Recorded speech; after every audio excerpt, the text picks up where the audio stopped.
Muito em breve vai sair uma notícia de um povo que desapareceu.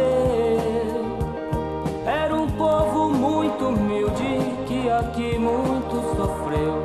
Este povo era o povo de Deus. Onde está aquele povo barulhento? Onde está que não se vê nem um irmão?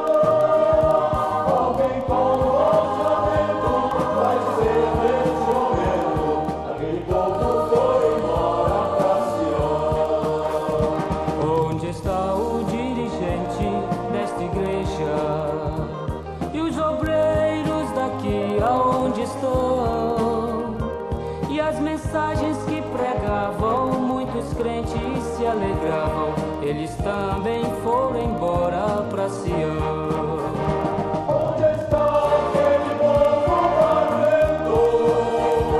Onde está que não se vê nem um irmão? Alguém com voz de lamento vai dizer neste momento: aquele povo foi embora pra Sião. Onde está a juventude desta igreja? E as irmãs do círculo de oração, que a Deus tanto clamavam, e as crianças que cantavam, elas também foram embora pra Sião. Onde está aquele povo barulhento?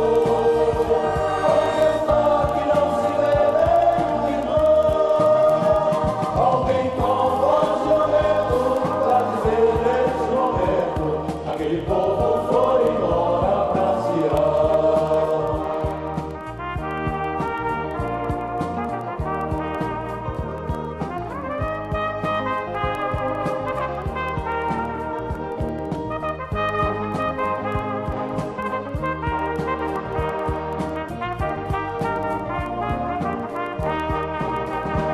Onde está aquele povo barulhento? Onde está que não se vê nem um irmão? Alguém com voz de lamento vai dizer neste momento: aquele povo foi embora pra Sião. Depois deste grande acontecimento, muitos crentes desviados vão voltar, procurando os irmãos para a reconciliação, mas infelizmente não vão encontrar. Onde está aquele povo barulhento? Onde está que não se vê nem um irmão?